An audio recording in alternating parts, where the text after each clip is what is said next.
Welcome to the channel, I'm Sam the Ashen, and this is part 1 of my Project Zomboid playthrough with a good friend of mine, Jonathan. It's his first time playing, so it should make for a pretty interesting chain of events. With the difficulty of some of the other spawn regions, we decided to go ahead and spawn in Rosewood. We ended up meeting up at the police station, and I decided to give Jonathan a little layout of the basics and general rules, and how interactive Project Zomboid's world is. How did you do that? What the f? Shortly after trying to leave the police station, I was bit, so I decided, instead of just dying, that I would go ahead and try to lure some of the zombies away, because we planned on making a temporary base at the Rosewood fire station.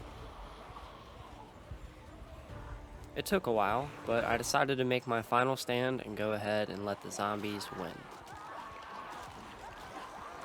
Shortly after, I made my new character, looted the house I was in, I think so. There's a bunch of sprinters out there. and set about meeting Jonathan up at the police station. I was only able to find a gun, and I didn't want to use it to attract zombies, so I was basically pushing and stomping most of the time. I stopped by the firehouse and stocked up on the outfit and an axe, luckily, and made my way to the police station to save Jonathan so we could come back to the fire station. There's another firefighter jacket in here. We decided to venture out to the police station to clear out some zombies so we could get some practice for Jonathan and get some supplies.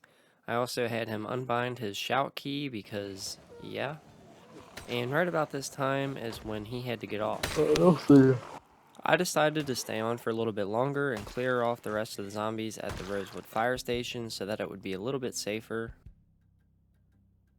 Organized the base, took care of some sprinters that were roaming about, which was a new addition for me. I decided to enable them this time to make things more interesting, and it definitely has been a challenge. Jonathan had ended up getting back on, so we decided to explore further down the city. We ended up running into a good amount of zombies, and along came the sprinters. Jonathan did really well overall in combat, but it was his first time playing, so mistakes were made. Luckily, it was just a laceration, not a bite, and we had enough medical supplies from the firehouse to make sure we took care of Why it. do I have a raccoon on my back? I explained to Jonathan the importance of Spiffo and how awesome he is, and while we were in a parking lot searching through some cars, we ran into another sprinter. Apparently there is some lag between us because you can clearly see on my screen that he gets bit or attacked. Knocked my bandana off. But after I did a medical check on him, there was actually nothing wrong with him. Dog tags. Oh, this is where I died. Oh yes. That's my body. Ryan Oh, you Gosling. see that window right there? Yeah. You finally know my true name. After searching the house that Jonathan had previously died at, we decided to search some more houses to get some food, and you can see the lag and play here as he clearly gets bit again. But after another medical check, there was again nothing wrong with him, so this might be a common occurrence. I'm fine. We continued to work our way down the street. Instead of searching the houses one by one, we wanted to clear off the zombies so they couldn't sneak up behind us while we were looting, and it seemed to be going pretty well. We were picking off small groups out of the big horde until this happened. We're backed up against it.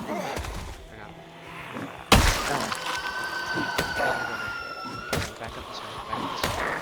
Back up this way. Run. There's a runner. You're gonna die. Run this way. I'm sorry.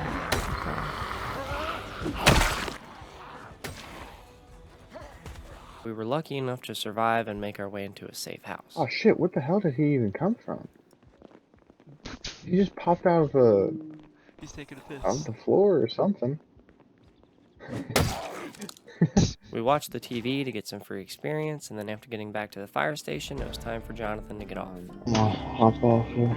Alright, man. I decided to go out and explore some more, ran into a house with a few too many runners in it, and decided to just leave and take what I had back home, just in time to catch the next TV episode for some free experience. I looted some more houses, picking up every book that I could find to complete our collection, and getting food, and even watching the TV while I was out and about, so I didn't miss any chance for free experience. After going back out, I decided to search for a generator through all the garages that I could get into, and I was lucky enough that I finally had found one. Couldn't carry it yet, so I went back to base and decided to put everything that was heavy up so that I would have a chance at carrying the generator back, but I quickly realized that that was not going to happen and I would need a car for this. So I went back home and ended up finding a propane tank along the way, which I figured we would need for later. I leveled my carpentry by building some crates throughout the base for some extra storage. Thought about exercising, but decided against it, that it really wasn't worth it, at least not yet, and ended up just organizing and doing a little bit of tailoring so that I could get that skill up. In the next video, we really decided to take some leaps of faith on what we wanted to accomplish, such as getting a car, going to some bigger and better locations, and just overall doing some more fun stuff. If you enjoyed the video, leaving a like and a comment really does help me out a lot. If you want to see more from me, subscribing to the channel is the way to go. I post once a week on Sunday, so I'll never clog up your feed. Hope you enjoyed. Have a good one. Peace out.